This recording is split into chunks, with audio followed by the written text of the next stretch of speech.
In a modest Seattle apartment, a humble marketing coordinator was about to face the ultimate betrayal. What started as a quiet dinner together took a shocking turn.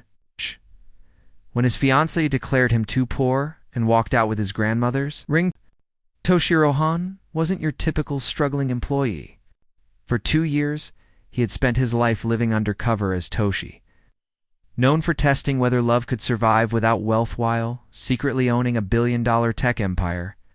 When Emma Richardson chose money over their relationship, she had no idea she was walking into the biggest mistake of her life. Before we jump back in, tell us where you're tuning in from, and if this story touches you, make sure you're subscribed because tomorrow I've saved something extra special. For you, Toshiro Han stood before his bathroom mirror, adjusting the collar of his wrinkled Oxford shirt, a deliberate imperfection that had become second nature after 2 years of careful orchestration. The reflection staring back at him wore the mask of Toshi, a modest marketing coordinator earning $45,000 annually at Dataflow Marketing. But the eyes belonged to someone else entirely. A man whose empire stretched across continents, whose net worth exceeded the GDP of small nations, and whose grandmother's voice still whispered warnings about the corrupting nature of wealth. The apartment around him reflected his assumed identity with meticulous authenticity.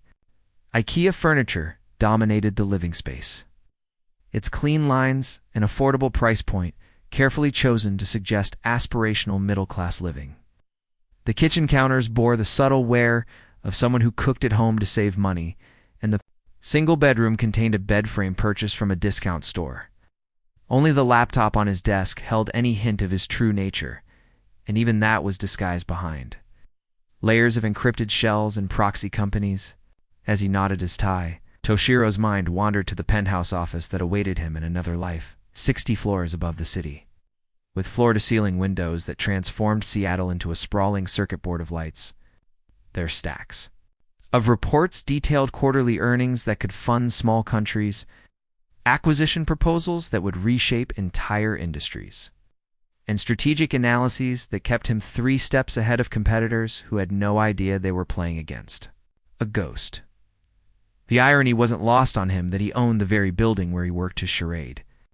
Dataflow Marketing occupied floors 15 through 17 of the Han Technologies Tower. Though the connection was buried beneath layers of subsidiary companies and shell corporations, David Chen, his lawyer and longtime family friend, had architected the deception with surgical precision, ensuring that even the most determined investigator would find nothing but legitimate business structures. The sound of keys in the lock interrupted his morning ritual. Emma Richardson entered with the confident stride of someone who had never doubted her right to occupy any space she chose. Her auburn hair was pulled back in a sleek ponytail, and her tailored blazer spoke of recent success, a promotion she'd earned at the company he secretly owned. "You're still here?" she asked, checking her phone without looking up. "I thought you'd be at work by now." "Just finishing up," Toshiro replied, watching her move through the apartment with the practiced efficiency of someone cataloging flaws. She'd been doing that more frequently lately, noting the outdated appliances, the lack of a view, the general smallness of their shared space. Emma opened the refrigerator and frowned at its contents. "We're out of the good coffee again. And is this really what we're having for dinner tonight?" She held up a package of ground beef with the distaste of someone handling contaminated material. "I thought we could try that new recipe you mentioned," Toshiro offered, knowing full well that Emma hadn't mentioned any recipe. She'd been too busy describing the lavish meals her newly acquired work friends enjoyed at restaurants, whose names she pronounced with careful precision. "Right," Emma said, though her tone suggested she'd forgotten entirely. She moved to the window, gazing out at the view of the adjacent building's brick wall. "You know, Jessica's fiancé just got promoted to senior vice president. They're looking at condos in Belltown now, places with actual views." The comparison hung in the air between them like a challenge. Toshiro had heard about Jessica Adams through increasingly frequent mentions of woman, whose life seemed to serve as a constant benchmark for what Emma felt she deserved. The irony that he could purchase the entire Belltown district without noticing the expense wasn't lost on him, but it was a joke he couldn't share. "That's great for them," Toshiro said, maintaining the careful neutrality that had become his. default response to Emma's hints about their financial limitations. Emma turned from the window, her expression shifting into what he'd learned to recognize as her serious conversation face. Toshi, we need to talk about your career trajectory. I mean, you've been at Dataflow for 2 years and you're still in the same position. Don't you think it's time to be more ambitious? Question struck him as particularly absurd, given that he'd founded Dataflow as a subsidiary specifically to test this very scenario. Every promotion Emma had received, every project she'd been assigned had been his decision, filtered through layers of management he'd carefully positioned. Her current salary was higher than his fabricated one, a detail that seemed to simultaneously please and frustrate her. I'm working on it, he said, the response feeling hollow even as he spoke it. In truth, he'd been working on something far more complex, a 2-year experiment in human nature that was yielding results he'd hoped never to discover. Emma's phone buzzed, and she glanced at it with the eager attention she once reserved for his messages. Oh, it's Victoria Sterling's office. She's been trying to poach me for weeks now. She looked up at him with eyes that sparkled with possibility. Her company's expanding into new markets. The opportunity could be incredible. Toshiro knew Victoria Sterling by reputation, a ruthless CEO who'd built her empire through aggressive acquisitions and hostile takeovers. The idea of Emma being courted by someone he considered a professional predator should have triggered protective instincts.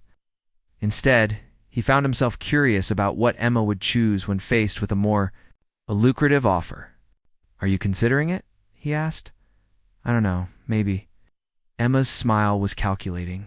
It would mean better money, better opportunities, a chance to really make something of myself.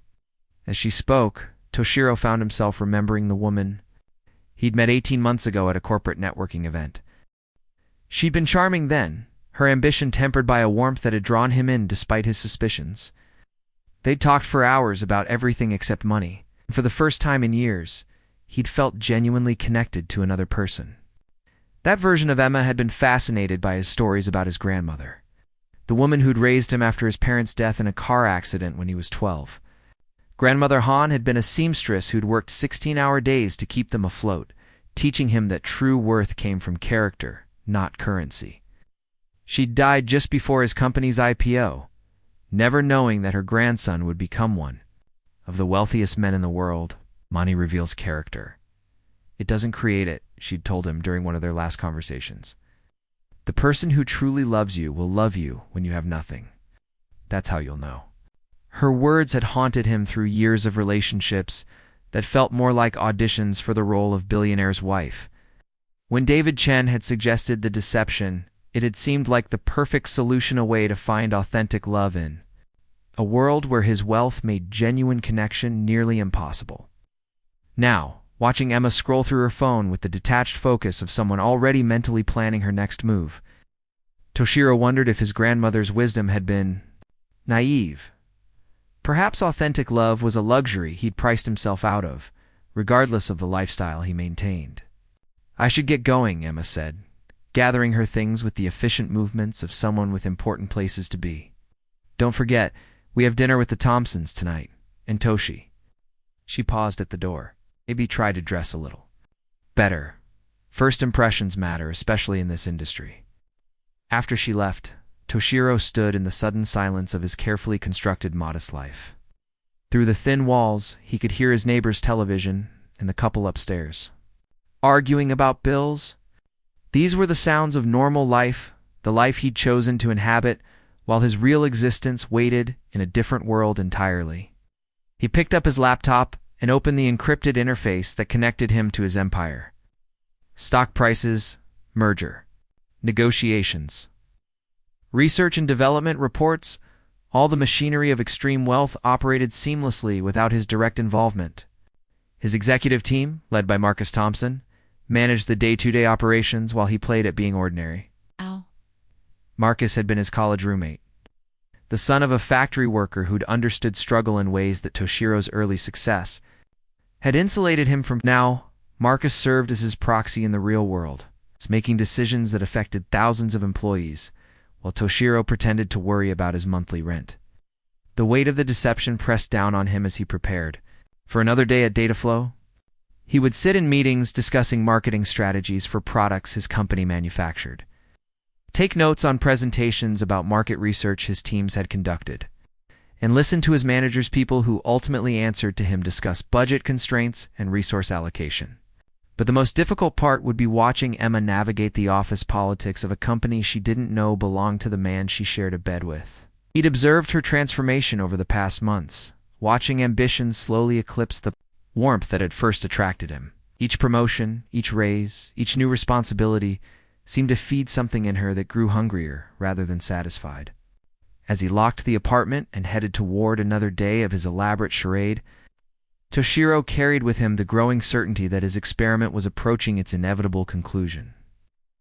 The question was no longer whether Emma loved him. For who he was, that answer had been revealing itself gradually, painfully, over months of careful observation. The question now was whether he could love himself for who he'd become in the process of finding out, and whether when the masquerade finally ended, there would be anything authentic left to salvage from the wreckage of his carefully constructed lie. The morning after Emma's pointed comments about his appearance, Toshiro found himself standing in the bathroom mirror again, this time examining the deliberate imperfections he'd cultivated with growing unease. 3 months had passed since Emma's promotion, and the woman who once laughed at his grandmother's stories now critiqued his choice of breakfast cereal with the intensity of a corporate efficiency consultant. "You're wearing that shirt again," Emma observed as she emerged from the bedroom. Her own outfit, a carefully coordinated ensemble that spoke of newfound confidence and disposable income. "I told you, first impressions matter, especially if you want to advance at data flow." Toshiro buttoned his collar, noting how she'd begun using the company's name with proprietary familiarity. "I thought you liked this shirt." "I did, 6 months ago." Emma moved through the apartment with the restless energy of someone who'd outgrown her surroundings. "But things change, Toshi. People evolve. You should try it sometime." The barb hit its mark, as they increasingly did. Emma had developed a talent for delivering criticism wrapped in concern, her words carrying the weight of someone who'd begun to see herself as the more successful partner in their relationship. The irony that her success existed entirely at his discretion felt like a knife twisting in his chest. After Emma left for work in an Uber, because taking the bus had become beneath her new station, Toshiro found himself walking the long way to the office, seeking solace in the familiar rhythms of the city. His route took him past Café Luna, a small coffee shop tucked between a bookstore and a vintage clothing boutique, where he'd developed a habit of stopping for his morning caffeine fix. The barista working the morning shift was new to him. Her name tag read Sarah, and she moved behind the counter with the fluid grace of someone who'd found art in the mundane. As she prepared his usual order, Toshiro watched her create intricate patterns in the foam, transforming his simple latte into something approaching sculpture. "You're an artist," he said, accepting the cup with genuine appreciation. Sarah looked up, and he caught a glimpse of paint-stained fingers and eyes that held the particular brightness of someone who still believed in beauty, despite the world's persistent attempts to crush it. "Just a barista, actually. But I try to make it interesting. Pattern is incredible."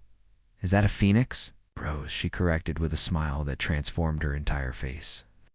"Though I can see the phoenix resemblance. Both rise from ashes, I suppose." Their conversation was brief. Customers lined up behind him, demanding attention, but it lingered in Toshiro's mind as he walked the remaining blocks to Dataflow.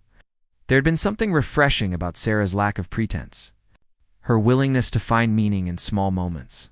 It was a quality that seemed increasingly rare in his world. At the office, Toshiro settled into his role as coordinator, reviewing marketing campaigns for products his research teams had developed in laboratories Emma would never see. The morning meeting focused on budget allocations for the holiday season, with Emma presenting her analysis of consumer spending patterns with the confidence of someone who'd never questioned her access to the data. The demographics clearly show increased demand in the 25 to 34 age bracket, Emma explained, gesturing to charts that Toshiro's algorithms had generated. "We should reallocate resources accordingly." Her presentation was competent, even insightful, but Toshiro found himself distracted by the way she'd begun to dominate conversations, speaking over colleagues with the authority of someone who'd convinced herself she was indispensable. When a junior associate suggested an alternative approach, Emma dismissed it with barely concealed contempt. "That's not how successful companies operate," she said, her voice carrying the kind of certainty that Toshiro had learned to associate with dangerous ignorance. "You need to think bigger." After the meeting, Toshiro lingered in the break room, ostensibly refilling his coffee while actually observing Emma's interactions with their colleagues. She'd begun networking with a precision that bordered on predatory, identifying the most influential people in the room and positioning herself in their orbit with calculated charm.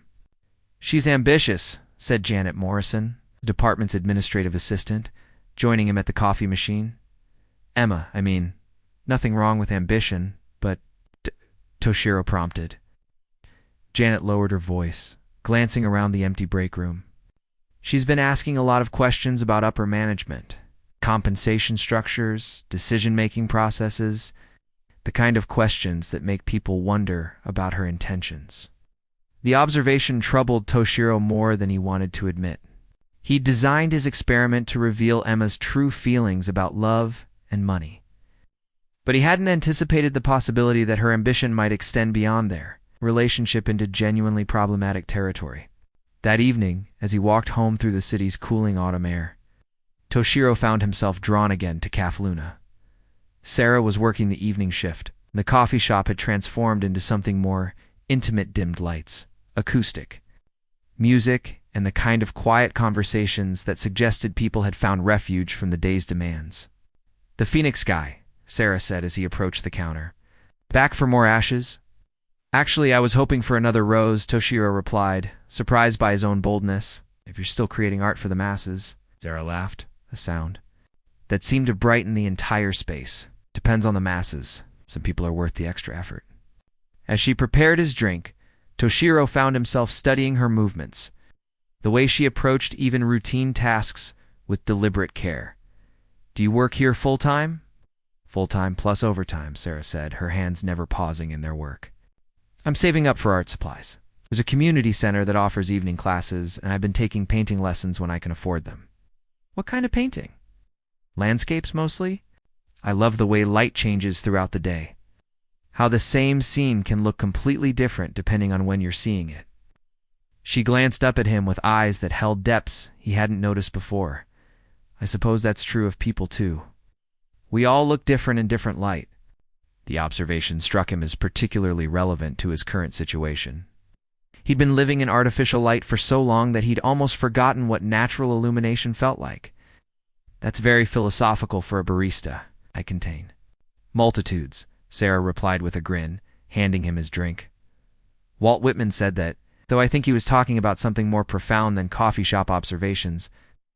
The foam art this time was indeed a phoenix, its wings spread wide across the surface of his latte. "You remembered," he said, genuinely touched by the small gesture. "I remember the customers who actually see the art," Sarah said. "Most people just want their caffeine fix and move on. Nice to meet someone who notices the details." Toshiro walked home. He carried with him the image of Sarah's paint-stained fingers and her smile, the way she'd transformed a simple coffee into something meaningful. The contrast with Emma's increasingly materialistic focus was stark, and he found himself wondering what Sarah would think of his elaborate deception. The apartment felt smaller when he returned, as if Emma's dissatisfaction had somehow compressed the space. She was already there, surrounded by shopping bags from stores whose names he recognized from his real-life places were personal shoppers. Helped billionaires' wives select clothing that cost more than most people's monthly rent. "I had to upgrade my wardrobe," Emma explained, not looking up from her phone. "Victoria Sterling's assistant called again today. She's serious about poaching me, and I need to look the part for these conversations." "Are you seriously considering it?" Toshiro asked, though part of him already knew the answer. "I'd be stupid not to." Emma finally looked at him, and he saw in her eyes the same calculating assessment he'd observed in the office. "This is my chance to really make something of myself, Toshi, to build the kind of life I've always wanted." The phrase hung between them like a confession. The kind of life she'd always wanted, apparently one that didn't include struggling marketing coordinators who wore the same shirt twice in a week. Toshiro found himself thinking of Sarah's observation about people looking different in different light, wondering if the harsh, fluorescent reality of their relationship was finally revealing truths he'd been afraid to acknowledge. "What about us?" he asked, though he suspected he already knew that answer too. Emma's pause was telling. "We'll figure it out," she said, but her tone suggested she already had. As she disappeared into the bedroom to try on her new acquisitions, Toshiro remained in the living room, surrounded by the carefully constructed props of his modest life. For the first time in 2 years, he found himself questioning not just Emma's motivations, but his own. The experiment that had begun as a search for authentic love was revealing uncomfortable truths about the nature of deception itself. His phone buzzed with a message from Marcus Thompson, his business partner and the closest thing he had to a true friend. "Still playing house. This can't go on forever. Call me." Toshiro stared at the message, knowing that Marcus was right.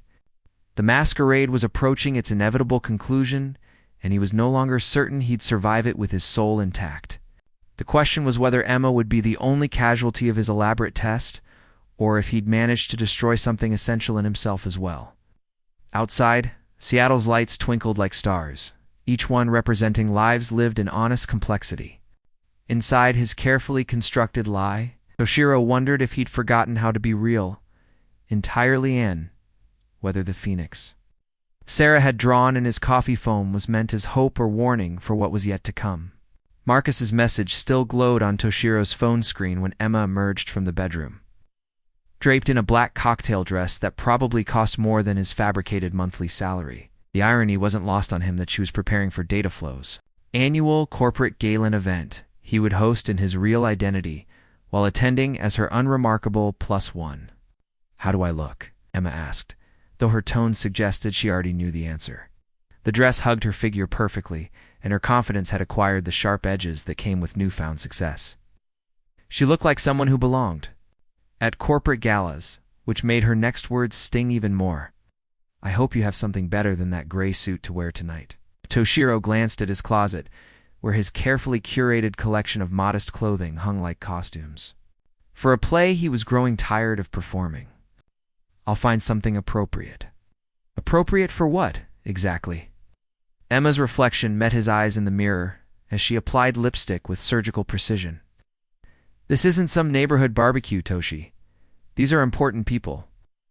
Industry leaders, the kind of people who could actually help your career if you bothered to make an effort." The accusation in her voice was unmistakable. Over the past months, Emma had begun treating his lack of advancement as a personal failing, evidence of some fundamental inadequacy that reflected poorly on her own judgment. She'd started introducing him to her colleagues as my boyfriend, rather than my fiancé, a subtle demotion that spoke volumes about her evolving priorities. "I understand the importance," Toshiro said carefully, though he understood it in ways Emma couldn't imagine. As CEO of Han Technologies, he'd personally approved the guest list, the venue selection, and the menu. The gala was his creation, designed to showcase his company's achievements to investors and industry partners who had no idea they were celebrating with a ghost. Preparing and narrating this story took us a lot of time, so if you are enjoying it, subscribe to our channel. It means a lot to us now. Back to the story. 2 hours later, Toshiro found himself standing in the ballroom of the Fairmont Olympic Hotel. Watching Emma work the room with the calculated precision of a heat-seeking missile, she'd positioned herself near the bar where Dataflow's senior management congregated, laughing at jokes that weren't particularly funny and nodding with exaggerated interest at conversations about market, share, and quarterly projections. "Toshi, come meet Director Harrison," Emma called, her voice carrying the forced enthusiasm of someone performing for an audience. "He's been telling me about the new Southeast Asia expansion." James Harrison was a competent executive whom Toshiro had promoted 6 months earlier, though Harrison had no idea he was shaking hands with his ultimate boss. "Nice to meet you," Harrison said with the polite disinterest reserved for insignificant others. "Emma tells me you work in marketing coordination?" "Something like that," Toshiro replied, noting how Emma's smile tightened at his deliberately vague response. She'd coached him during the car ride about the importance of selling himself to potential mentors. But he found the charade increasingly difficult to maintain. As the evening progressed, Toshiro observed Emma's behavior with growing unease. She name-dropped executives she'd met once, claimed credit for initiatives she'd merely contributed to, and spoke about company strategy with the authority of someone privy to boardroom decisions. When a junior colleague attempted to join their conversation, Emma dismissed him with a coldness that made Toshiro's stomach turn. "We're discussing senior-level strategy," she told the younger man, her tone suggesting he should know better than to insert himself into conversations above his pay grade. "Perhaps you'd be more comfortable with the other coordinators." The cruelty was casual, almost thoughtless, and it revealed something in Emma that made Toshiro question everything he thought he knew about her character. This wasn't the woman who'd once spent 20 minutes helping an elderly neighbor carry groceries up 3 flights of stairs. This was someone else entirely, someone who'd learned to wield status as a weapon. By 10 o'clock, Emma had consumed enough wine to let her guard slip, and her comments took on an edge that made Toshiro increasingly uncomfortable. When he suggested they might want to leave soon, she turned on him with barely concealed irritation. "Leave. The night is just getting started." She gestured toward a group of executives near the windows. "Victoria Sterling is here. This is my chance to make a real impression." Victoria Sterling stood at the center of a small crowd, her silver hair, and expensive jewelry marking her as someone accustomed to deference. Toshiro knew her reputation a corporate predator, who'd built her empire through hostile takeovers and aggressive poaching of competitors' talent. Watching Emma gravitate toward her felt like witnessing a moth drawn to a particularly deadly flame.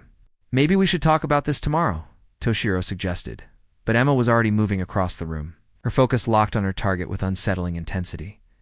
Alone near the bar, Toshiro pulled out his phone and accessed the secure portal that connected him to Dataflow's financial systems. What he discovered made his blood run cold.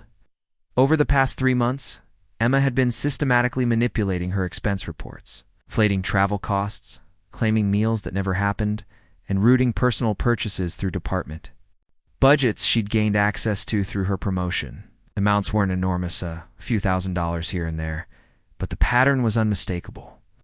Emma Richardson, the woman he'd planned to marry, was embezzling from the company he owned. The irony was so complete it felt like a cosmic joke at his expense.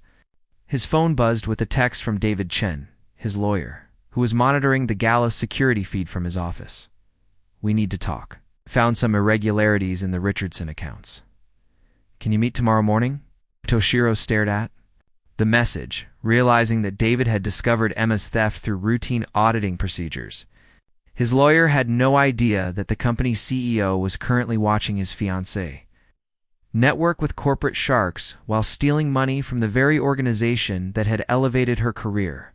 Across the room, Emma was deep in conversation with Victoria Sterling, her body language suggesting she was delivering what she considered a compelling pitch. Sterling listened with the patient attention of a spider evaluating the quality of a fly that had wandered into her web. "Enjoying the party?" a familiar voice asked behind him. Toshiro turned to find Marcus Thompson approaching, impeccable in his tailored tuxedo and wearing the easy confidence of someone who belonged in rooms like this. To the other guests, Marcus was simply another successful executive. Toshiro.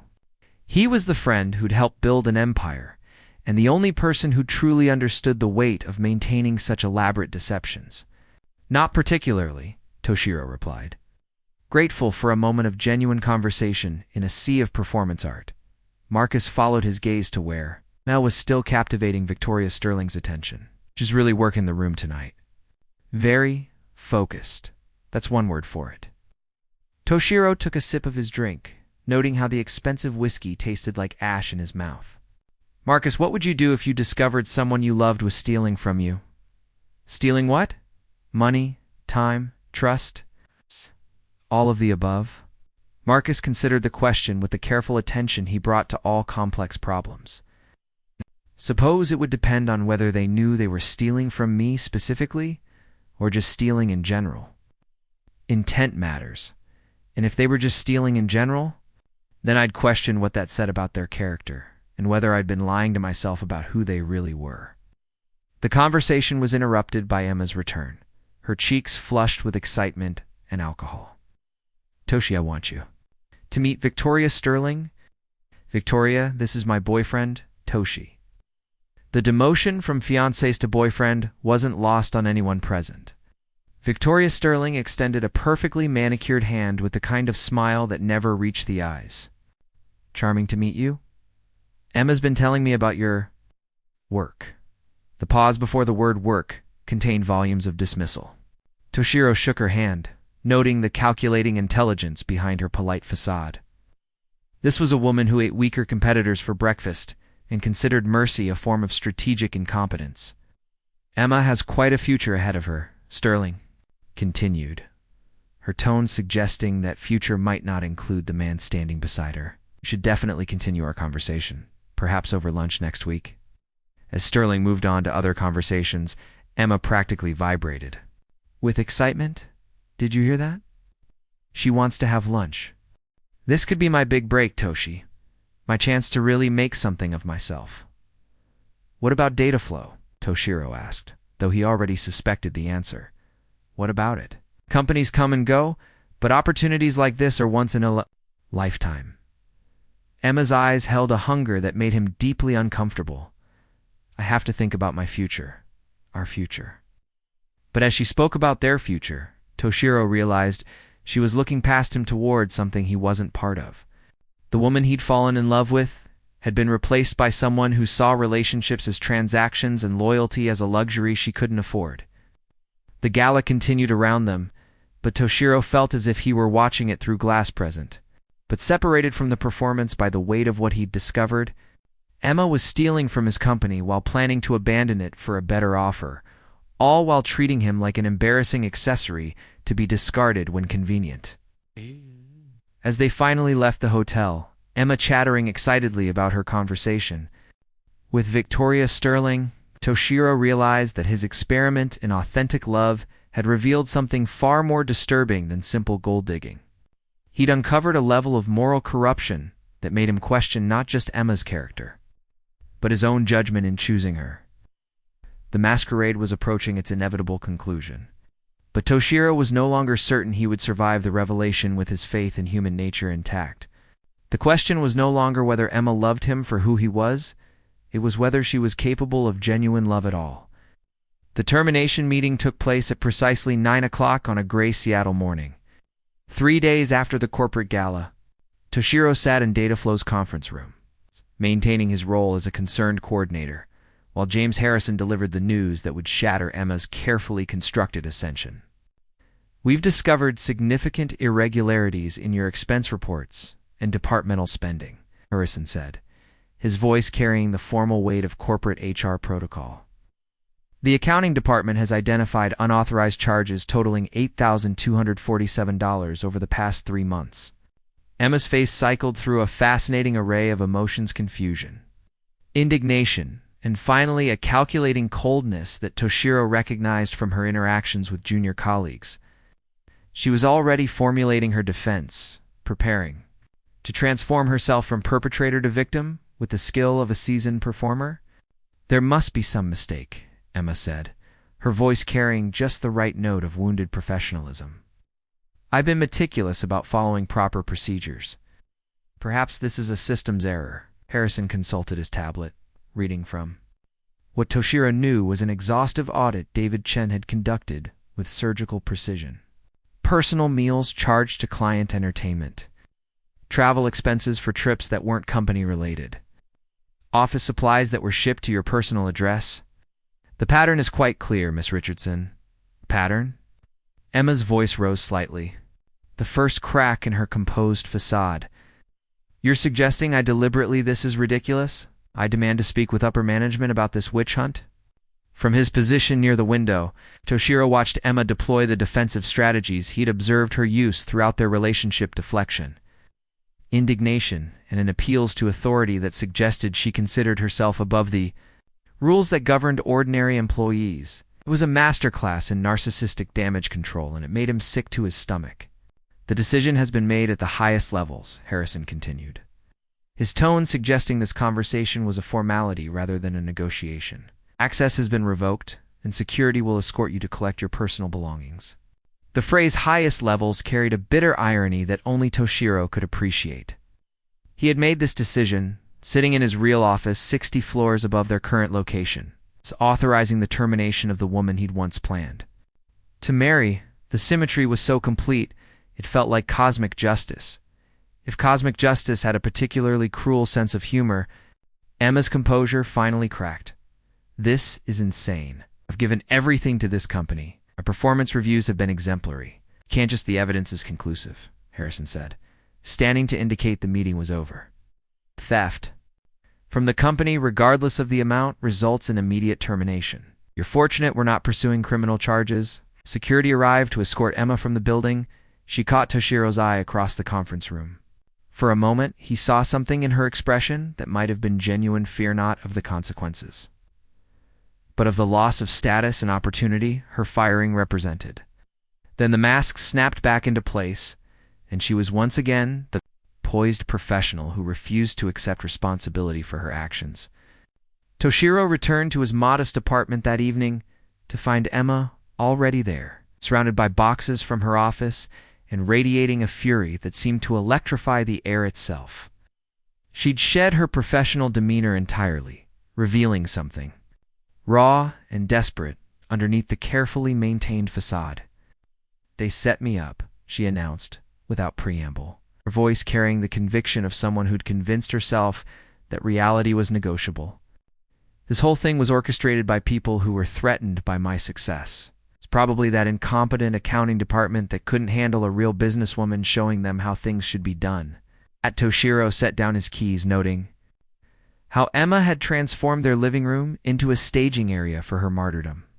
The boxes were arranged with military precision, her personal items sorted with the efficiency of someone planning a strategic retreat rather than acknowledging defeat. "Emma," he said carefully, "the evidence seemed pretty clear. Maybe you should consider." "Consider what?" She whirled to face him, her eyes blazing with an anger that transformed her features into something almost unrecognizable. Should roll over and accept this character assassination? That I should let mediocre people destroy everything I've worked for? The delusion was so complete that Toshiro found himself marveling at the human capacity for self-deception. Emma had convinced herself that her theft was justified, that her firing was persecution, and that the consequences of her actions were evidence of other people's inadequacy rather than her own moral failure. "What about making amends?" Toshiro suggested, knowing even as he spoke that the words would fall on deaf ears. "Acknowledging what happened and trying to make it right." Emma's laugh was sharp enough to cut glass. "Make amends? To whom?" Incompetence, who couldn't recognize talent when it was staring them in the face. The system that rewards mediocrity and punishes excellence? She began pacing the small apartment like a caged predator, her movements sharp and agitated. "You know what the real tragedy is, Toshi? I wasted 18 months of my life in this place, with these people, pretending to be satisfied with scraps when I deserved so much more." The word wasted hung in the air between them like a physical presence.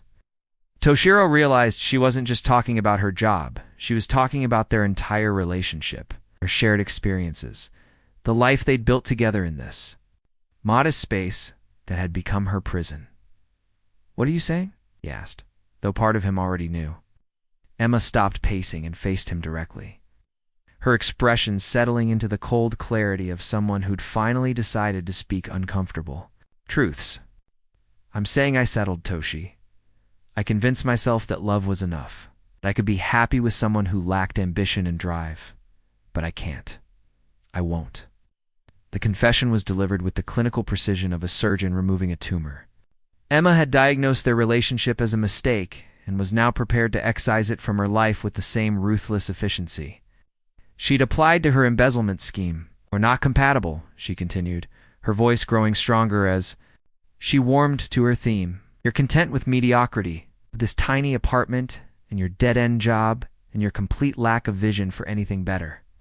I need someone who matches my ambition, who can provide the kind of life I deserve." Toshiro found himself thinking of his grandmother's words about money revealing character rather than creating it.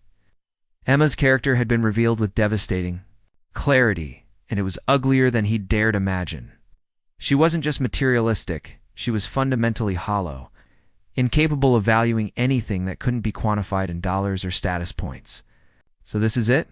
he asked, noting how his voice remained steady, despite the emotional earthquake occurring beneath his carefully maintained surface. Emma was already removing the engagement ring, his grandmother's ring, a modest piece that had belonged to a woman who'd understood the difference between price and value. She set it on the coffee table with the dismissive gesture of someone discarding worthless costume jewelry. "This is it," she confirmed, her tone suggesting she was relieved to finally speak honestly. "I need someone who can actually provide. For me, Toshi, someone with prospects and connections and the ability to give me the life I've always wanted. You're a sweet man, but you're just not enough." The phrase "not enough" echoed in the sudden silence of the apartment. Toshiro stared at the ring on the table, thinking about the woman who'd worn it through 40 years of marriage to a man who'd loved her despite their poverty, who'd valued her character over her ability to enhance his status or advance his career. "I understand," he said, and realized that he truly did. Emma had revealed herself completely, stripping away every pretense and showing him exactly who she was when the masks came off. The woman he'd fallen in love with had never existed, she'd been a performance, carefully calibrated to attract the kind of man she thought he was. As Emma gathered her things and prepared to leave, Toshiro remained seated in the living room, surrounded by the props of his elaborate deception. The irony was staggering. He possessed everything Emma claimed to want, could provide every luxury she'd ever dreamed of, but she was walking away because she couldn't see past the facade he'd constructed to test her love. The door closed behind her with the finality of a chapter ending, leaving Toshiro alone with his grandmother's ring and the devastating knowledge that his experiment had succeeded beyond his wildest fears. He discovered the truth about Emma's character. But the victory felt like the most expensive lesson in human nature he'd ever received. Outside, Seattle's evening lights began to twinkle through the windows of his modest apartment, each one representing lives lived with honest complexity. Inside, Toshiro sat in the ruins of his carefully constructed lie, wondering if the authentic love he'd been seeking had been destroyed by the very deception he'd created to find it. The Billionaire's Gambit, Part 5, The Temptation of Revenge.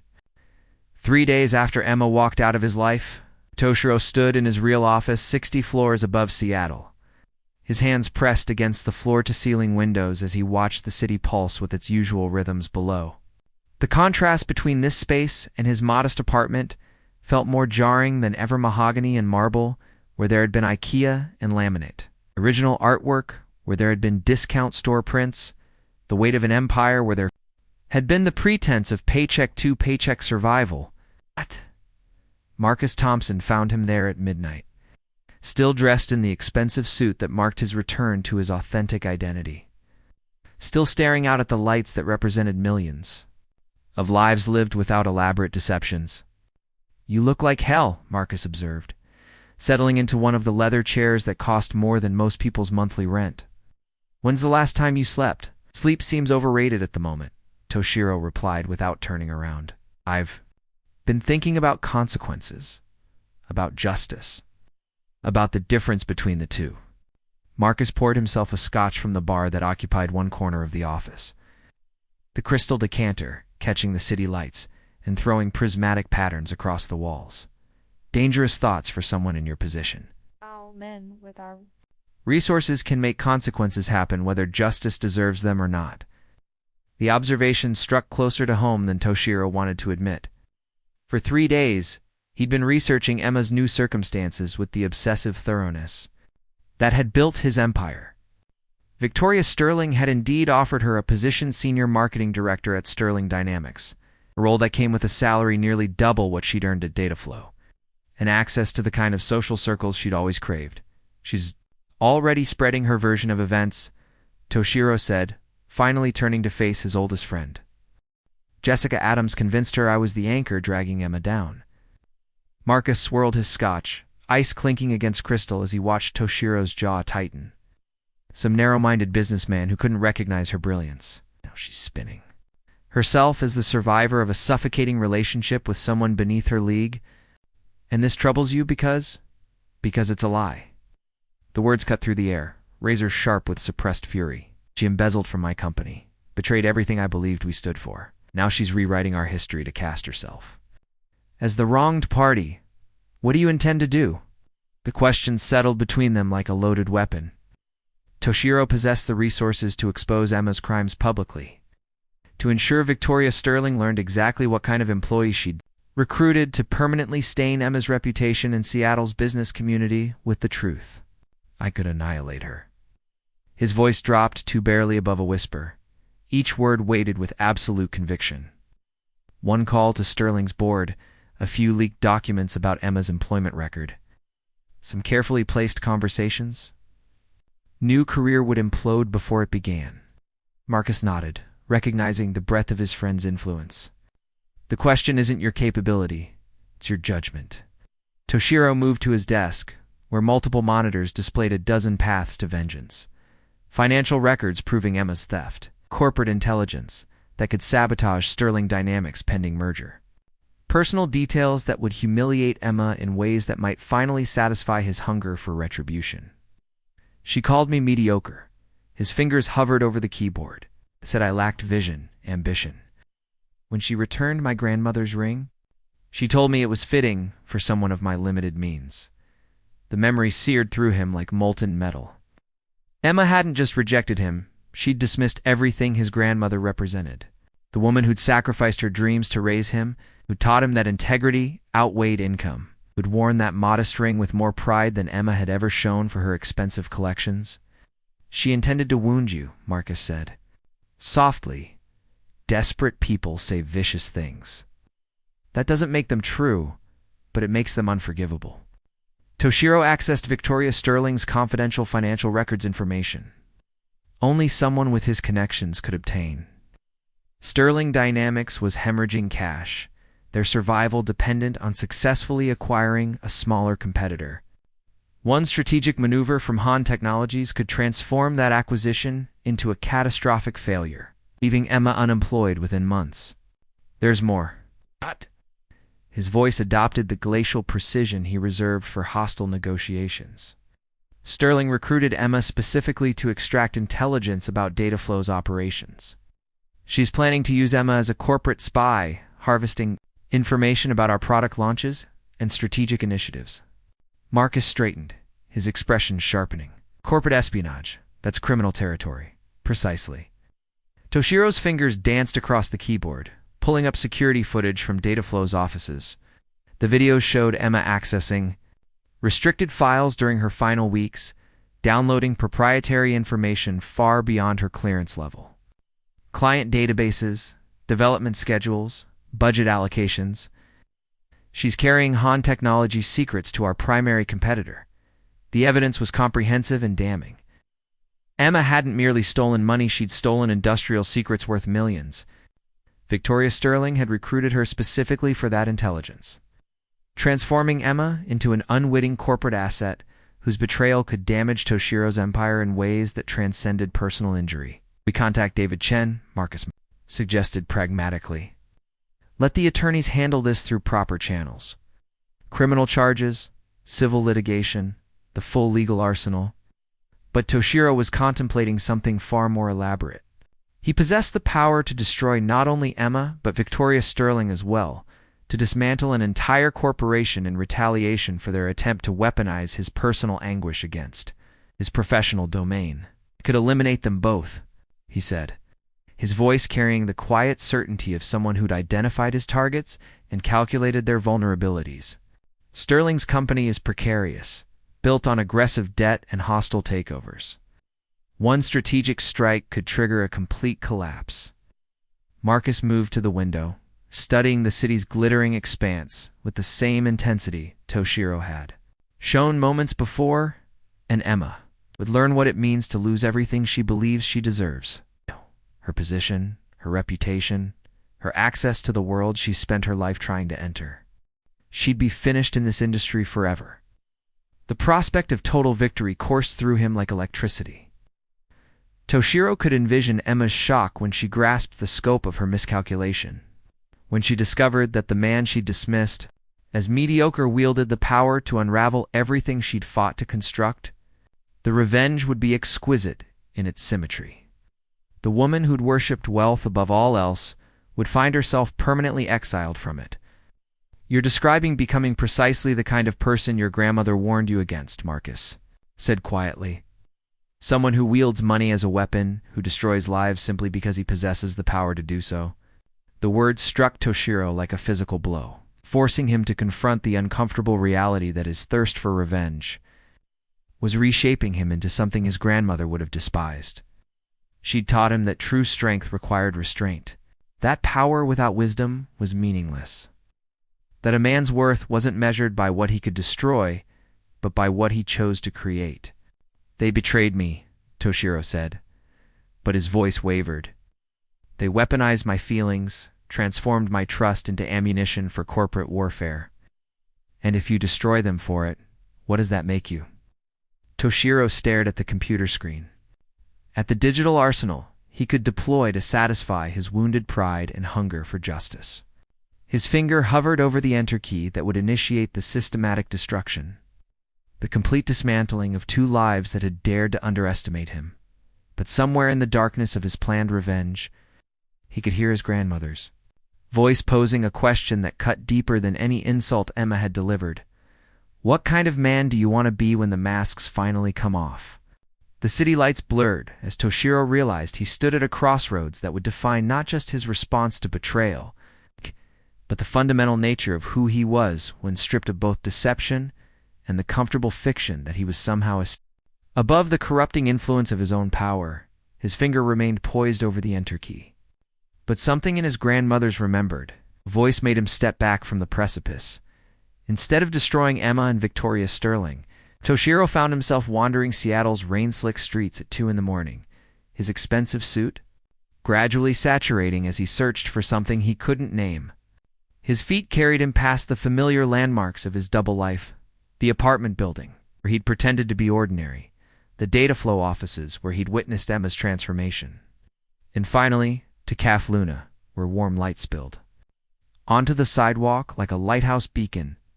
The coffee shop was closed, but through the windows he could see Sarah Mitchell inside, alone with an easel positioned near the back wall. She was painting by the soft glow of table lamps, her movements fluid and purposeful as she worked on a canvas that seemed to radiate captured sunlight. Toshiro stood in the rain, watching her create beauty in the quiet hours when the rest of the world slept. There was something profoundly healing about witnessing this act of pure creation art, for its own sake rather than profit or recognition or advancement. Sarah painted because she had to, because something inside her demanded expression regardless of audience or reward. When she looked up and saw him through the window, her expression shifted from concentration to concern. She set down her brush and approached the door, unlocking it with paint-stained fingers. "Are you okay?" Taking in his soaked appearance and what must have been a haunted expression. "You look like you've been walking for hours." "I have been," Toshiro admitted, accepting her gesture to come inside where warmth and the aroma of coffee beans offered sanctuary from both the weather and his own dark thoughts. "I'm sorry to bother you. I was just ...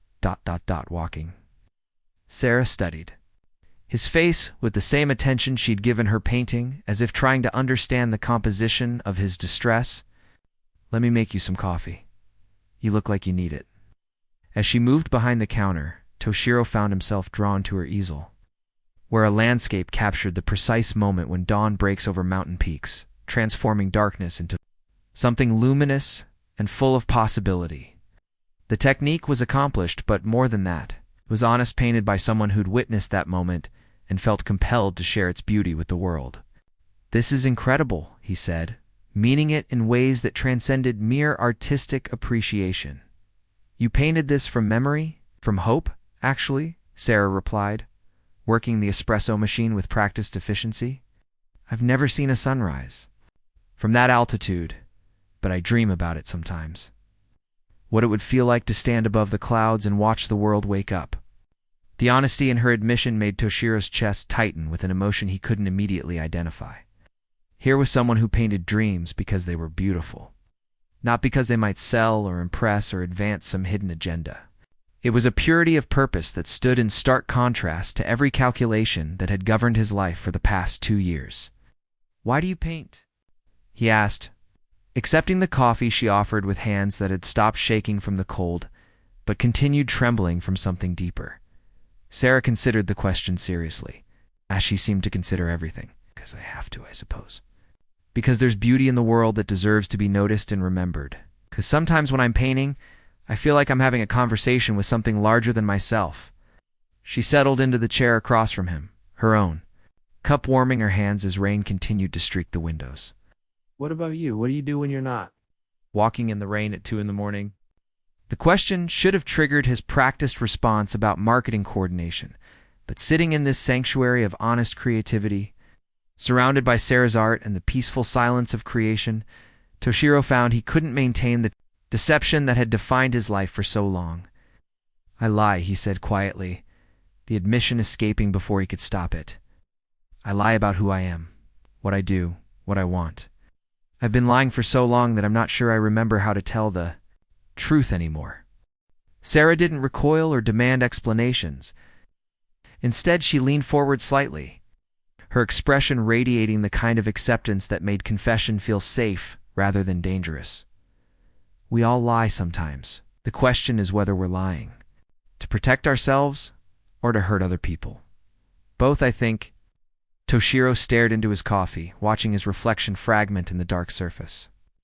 "I started lying to protect myself, but I think it ended up hurting someone I cared about. And now I'm contemplating hurting other people deliberately. And I don't know if that makes me justice or just another kind of monster." "Tell me about the person you cared about," Sarah said gently.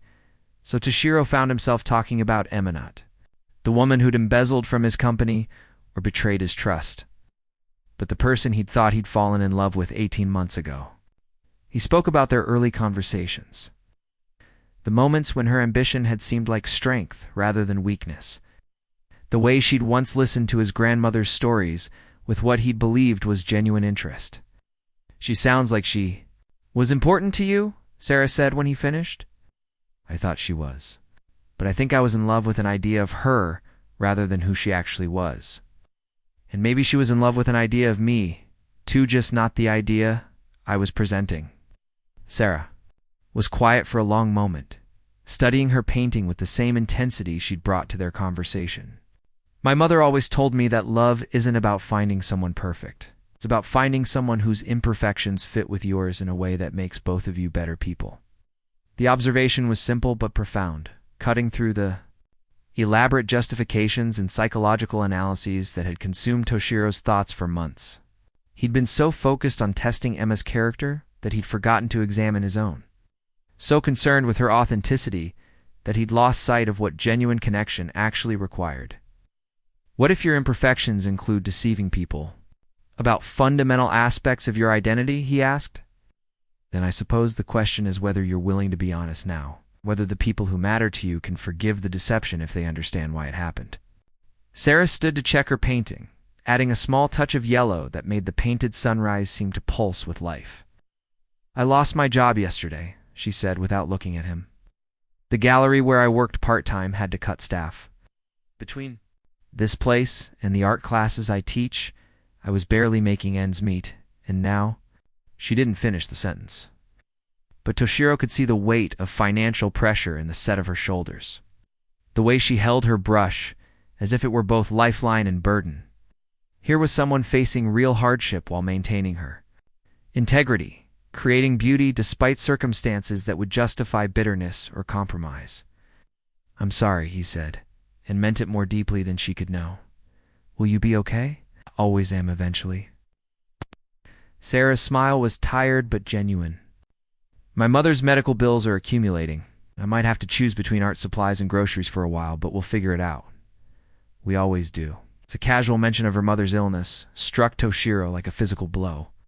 Here was someone dealing with genuine crisis, not corporate betrayal or wounded pride, but the fundamental struggle to care for a loved one while pursuing dreams that society deemed impractical. Sarah's problems were real in ways that made his own concerns feel abstract and self-indulgent. Your mother, he said carefully. Is she... cancer? Sarah replied simply. Stage 3. The treatments are expensive, but she's responding well. It's just ... a lot to manage sometimes. Toshiro found himself facing a new kind of moral test.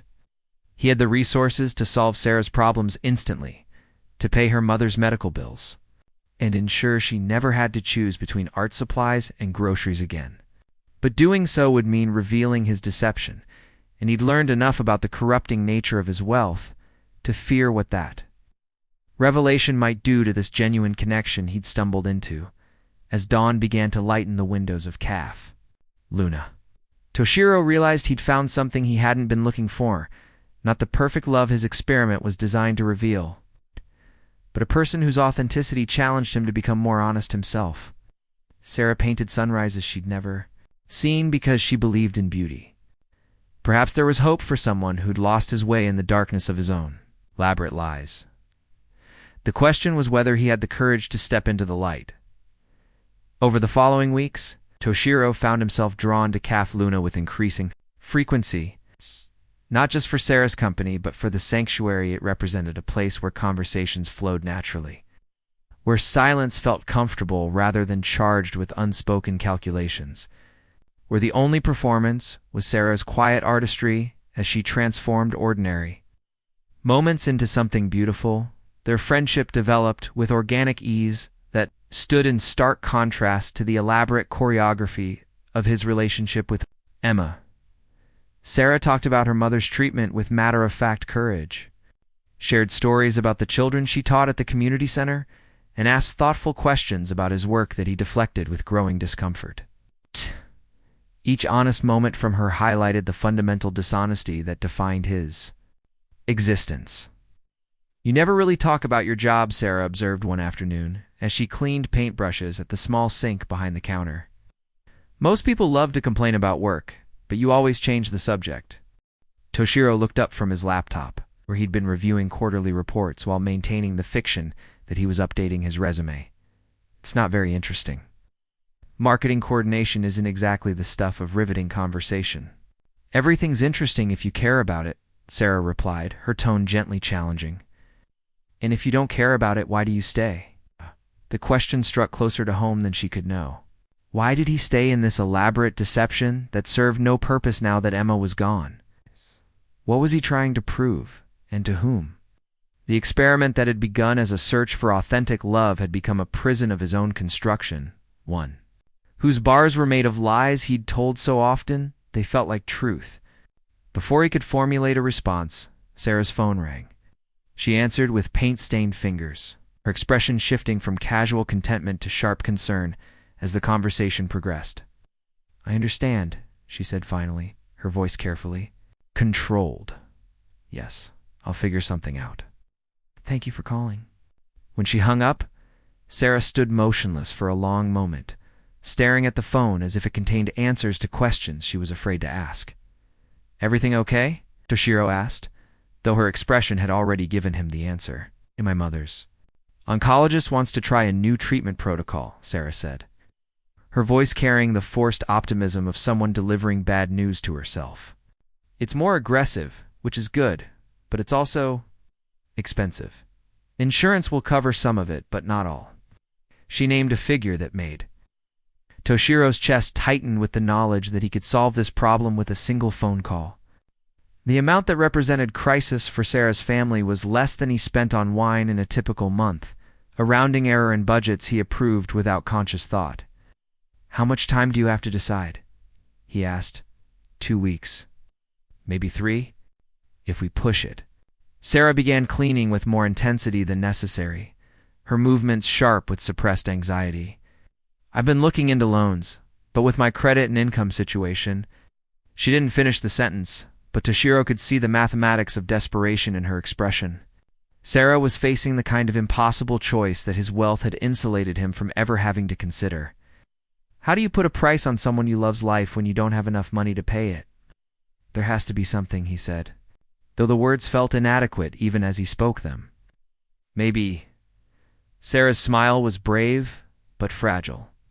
I'm thinking about selling some of my paintings.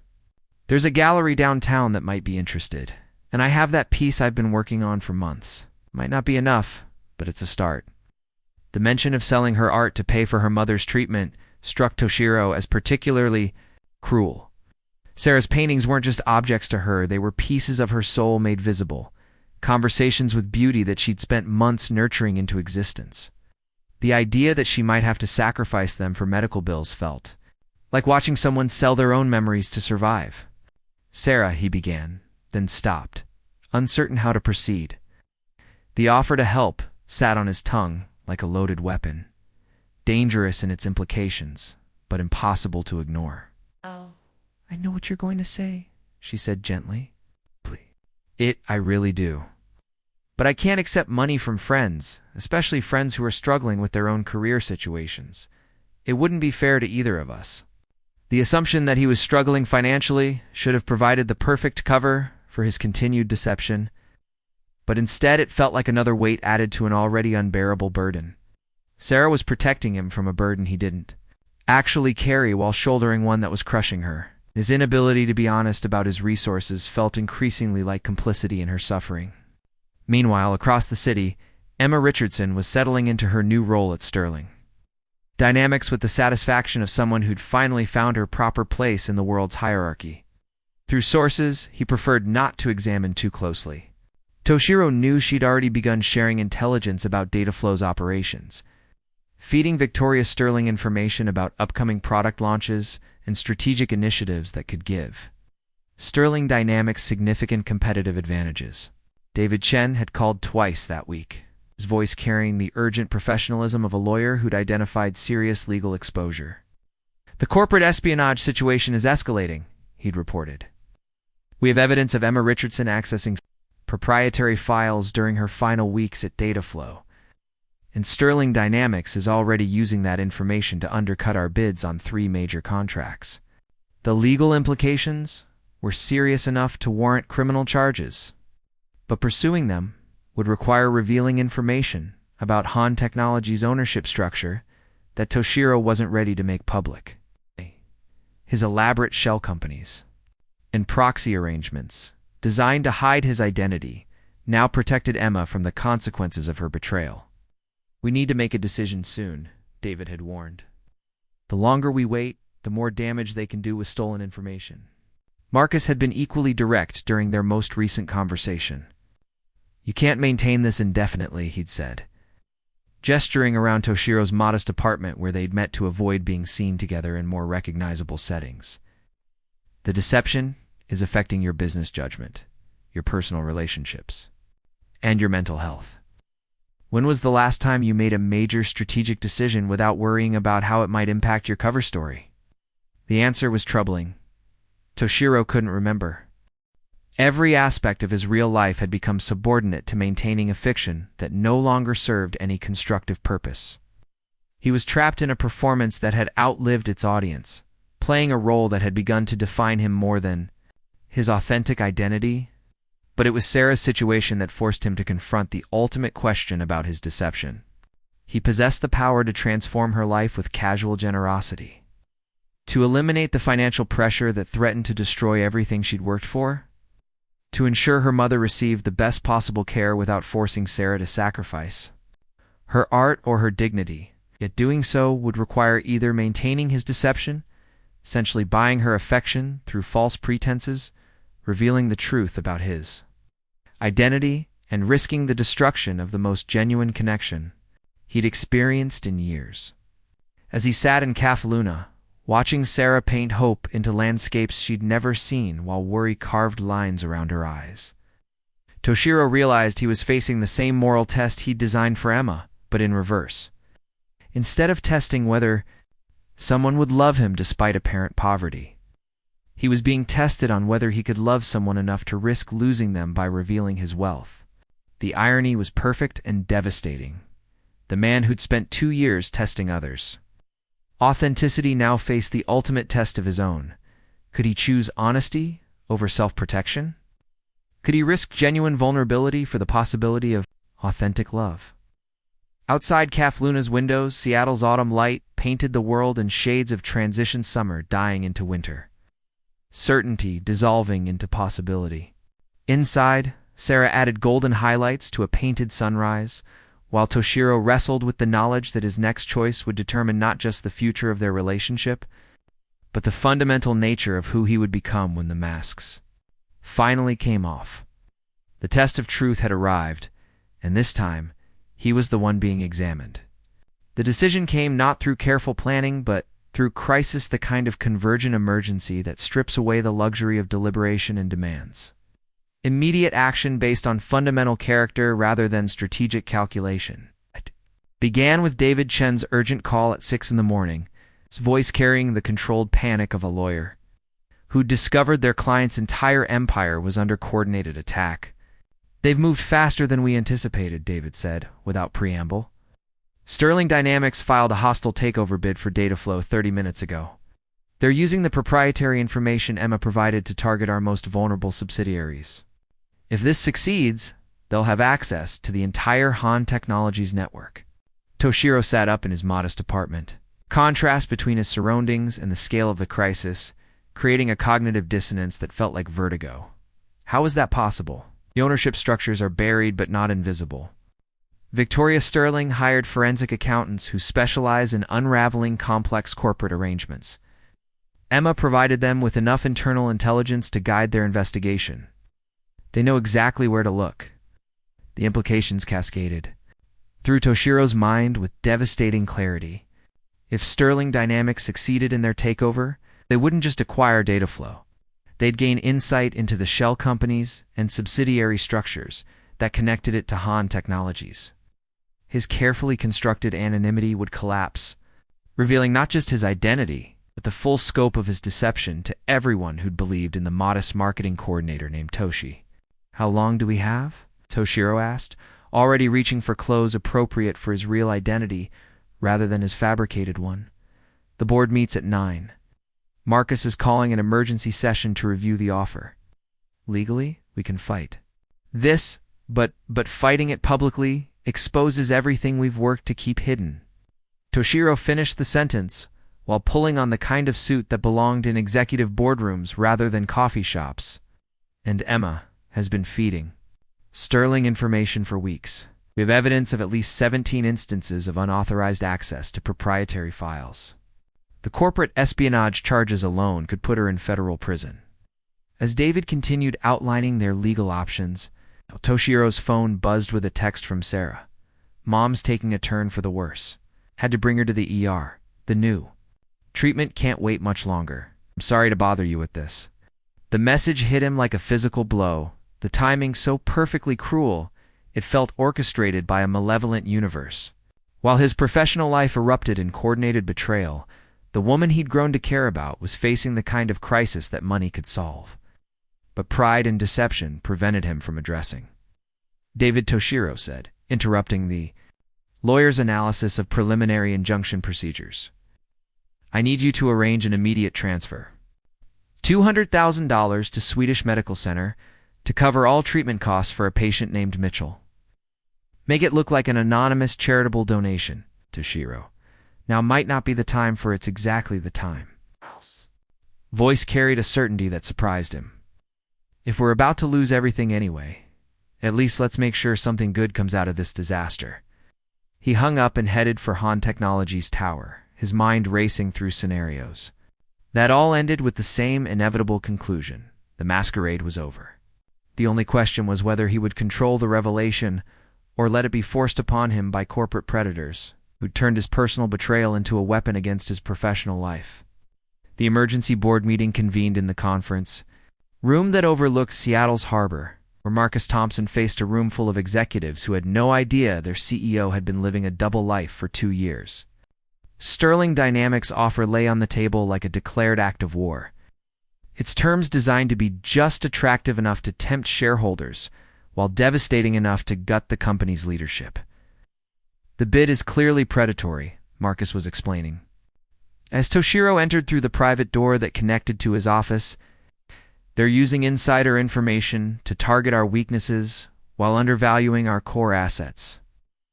The board members turned, as Toshiro took his place at the head of the table, and he saw his own transformation reflected in their expressions. After months of seeing him in modest business casual attire during his rare appearances as Toshi, they were confronted with the reality of his presence in the custom-tailored suit, an unmistakable authority that marked his return to his authentic identity. "Ladies and gentlemen," Toshiro said, his voice carrying the weight of decisions that would reshape multiple lives. "We're not just dealing with a hostile takeover. We're dealing with a coordinated attack that began with corporate espionage and personal betrayal." He activated the presentation system.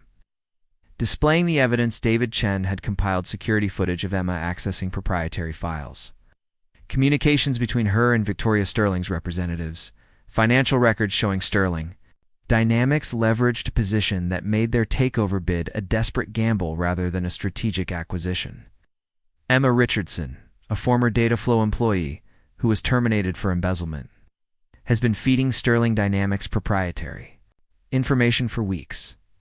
They're not bidding on Dataflow's actual value, they're betting on intelligence stolen from our own systems. The revelation rippled through the room with the force of a controlled explosion. These executives had worked with Emma during her brief tenure at Dataflow. Some had praised her ambition and potential, the idea that she'd been systematically betraying their trust while planning her exit strategy challenged their fundamental assumptions about employee loyalty and corporate security. "What are you proposing?" asked Margaret Chen, the head of strategic development and David's sister, her voice carrying the careful neutrality of someone who'd learned to navigate corporate politics with surgical precision. "Total war," Toshiro replied, his tone leaving. "No room for misinterpretation. We expose Sterling Dynamics' use of stolen intelligence, pursue criminal charges against Emma Richardson for corporate espionage, and we use our superior financial position to launch a counter-takeover that leaves Victoria Sterling's company in ruins." The words came out with a viciousness that surprised him, revealing depths of anger he'd tried to suppress beneath layers of moral consideration and strategic patience. Emma's betrayal had transcended the personal, becoming a direct attack on everything he'd built, and his response would be proportional to the scope of her treachery. But even as he outlined the corporate warfare that would destroy his enemies, Toshiro's mind remained partially focused on Sarah. Alone in a hospital waiting room, facing decisions no one should have to make. The contrast between the two women, one who'd betrayed trust for personal gain, another who'd rather sacrifice her art than accept help from a friend, made his choice feel inevitable rather than calculated. The board voted unanimously to authorize aggressive legal action and defensive measures that would cost Sterling Dynamics everything they'd gambled on their predatory acquisition. As the meeting dissolved into strategic planning sessions, Toshiro found himself standing alone in his office, looking out at the city where two very different dramas were playing out simultaneously. His phone buzzed with updates from David Chen. The anonymous donation had been processed. Sarah's mother was being moved to a private room for immediate treatment, and the corporate lawyers were filing the first wave of legal actions that would begin Victoria Sterling's professional destruction. But the text that mattered most came from Sarah herself. "I don't know how this happened, but someone made an anonymous donation to cover Mom's treatment. She's going to get the best care possible. I can't stop crying. There are still good people in the world." The gratitude in her message made Toshiro's chest tighten with emotions he couldn't fully process. Here was authentic joy, relief without calculation, gratitude without strings attached. Sarah's happiness at her mother's salvation was pure in ways that stood in stark contrast to Emma's transactional approach to every relationship and opportunity. His reflection was interrupted by Marcus entering the office with the grim expression of someone carrying unwelcome news. Victoria Sterling called. "She wants to meet, to negotiate terms of surrender," Toshiro asked, though he suspected the answer would be more complicated. "To offer Emma Richardson as a sacrifice in exchange for us backing down from the criminal charges. Apparently, Sterling's lawyers have made it clear that corporate espionage prosecutions tend to implicate everyone involved, including the companies that knowingly benefit from stolen information. The offer was tactically sound. Emma would face the legal consequences of her betrayal while Victoria Sterling escaped with only financial losses from her failed takeover attempt. Justice would be served, in a sense, though not the complete destruction Toshiro's anger demanded. "Set up the meeting," Toshiro said, surprising himself with the decision. "But not in a boardroom, somewhere public. Want witnesses too, whatever. Agreement we reach." 2 hours later, Toshiro sat across from Victoria Sterling in the restaurant of the Four Seasons Hotel. Watching her navigate the conversation with the calculating precision that had made her one of Seattle's most feared corporate executives. She was older than he'd expected, her silver hair and expensive jewelry marking her as someone who'd learned to weaponize elegance.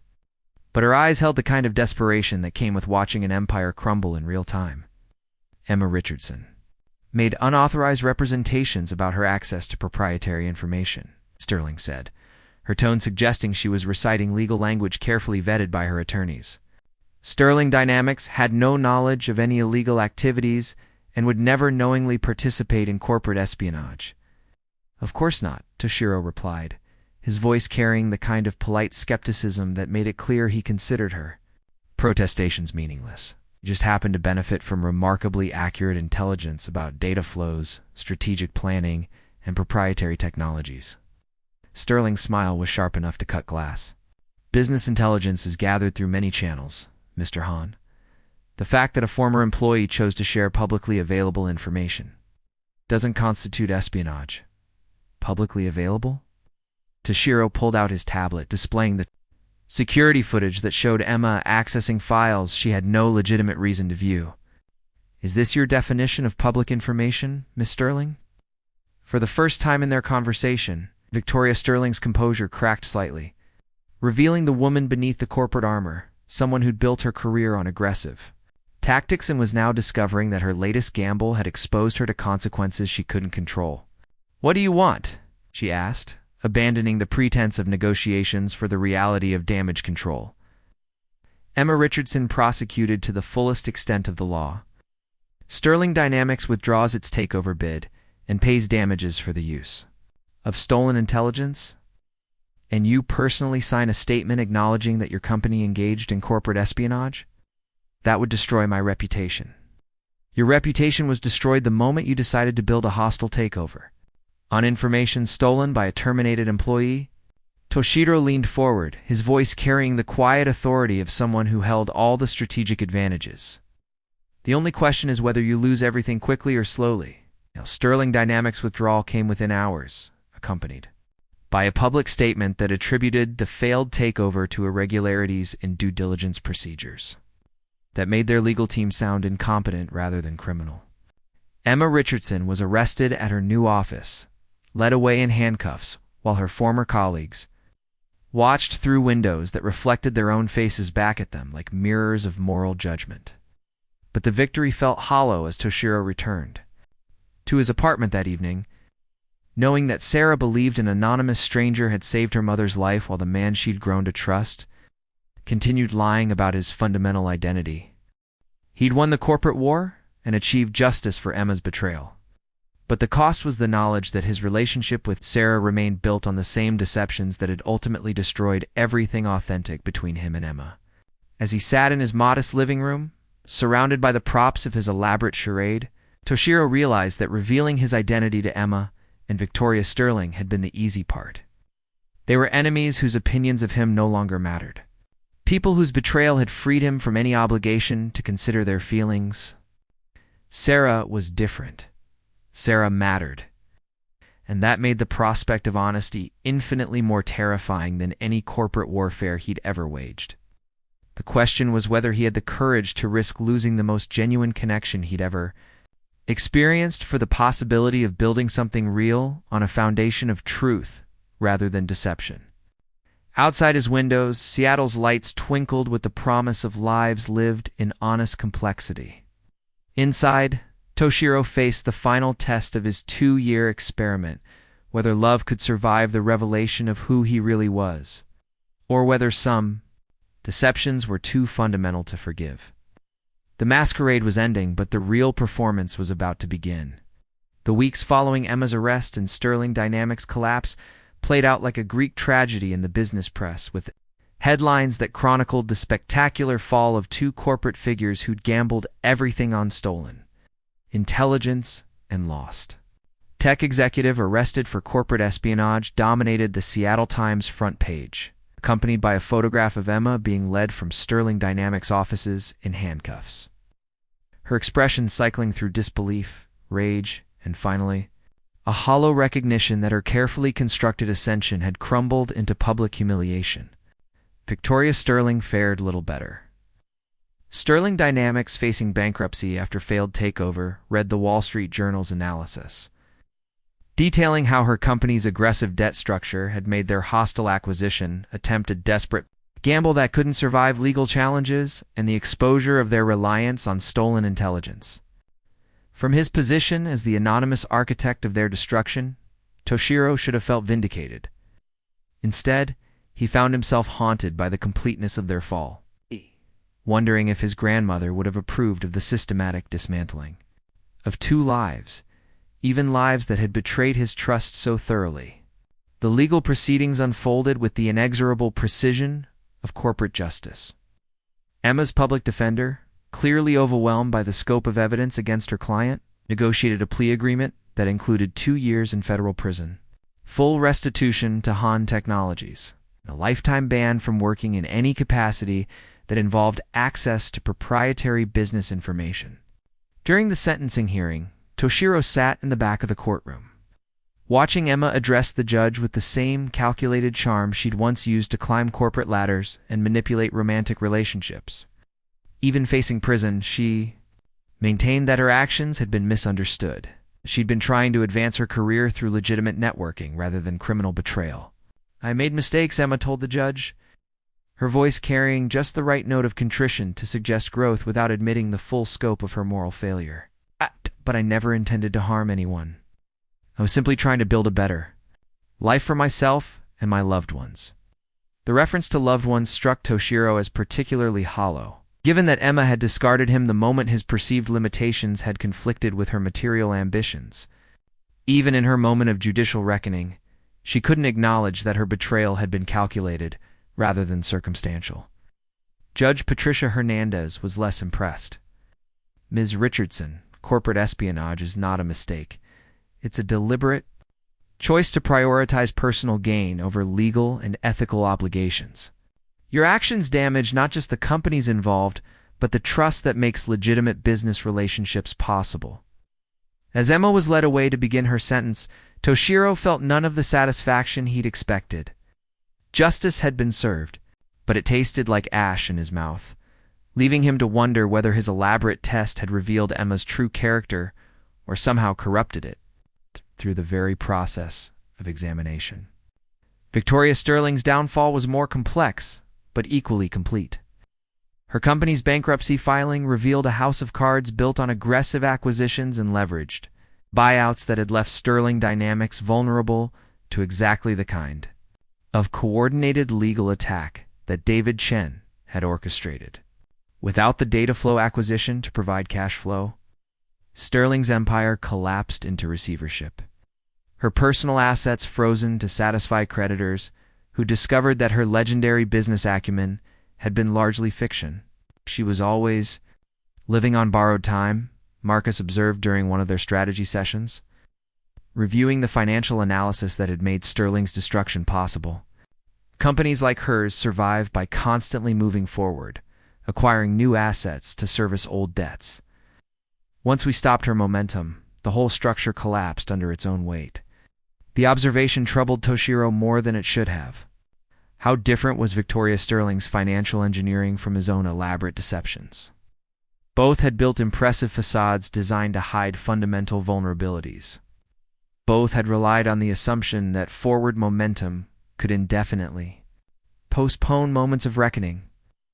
Meanwhile, Sarah Mitchell remained blissfully unaware of the corporate warfare that had been waged in the shadows of her daily life. Her mother's treatment was progressing well, the anonymous donation having eliminated the financial pressure that had threatened to force impossible choices. Between medical care and basic survival, the doctors say she's responding better than expected, Sarah told Toshiro during one of their coffee conversations. her face glowing with the kind of relief that money couldn't buy but had made possible. Whatever angel made that donation gave us more than money, they gave us hope. The word angel made Toshiro's stomach clench with guilt. He'd solved Sarah's immediate crisis through financial resources she didn't know he possessed, but the deception underlying that solution felt increasingly like its own form of betrayal. How different was his anonymous generosity from Emma's calculated manipulation? Both involved presenting false information to achieve desired emotional responses. I've been thinking about selling some of my larger pieces, Sarah continued, gesturing toward a landscape that captured the exact moment when autumn light transforms ordinary trees into something transcendent. Not because I have to anymore, but because I want to.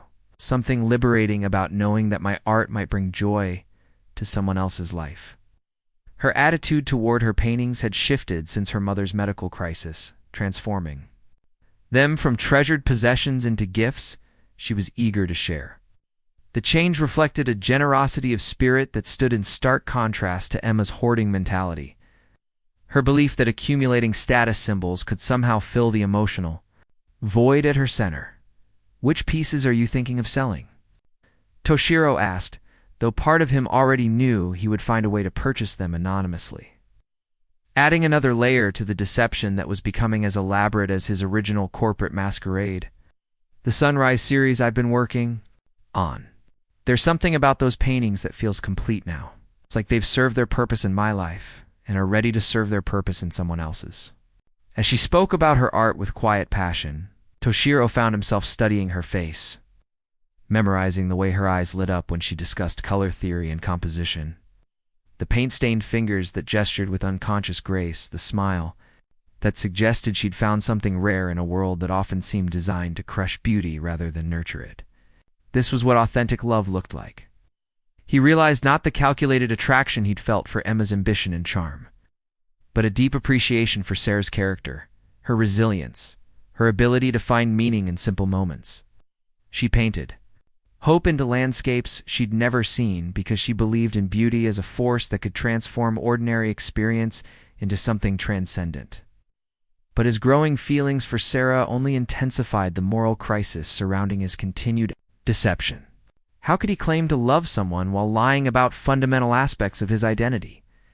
How could he build authentic connection on a foundation of elaborate fiction?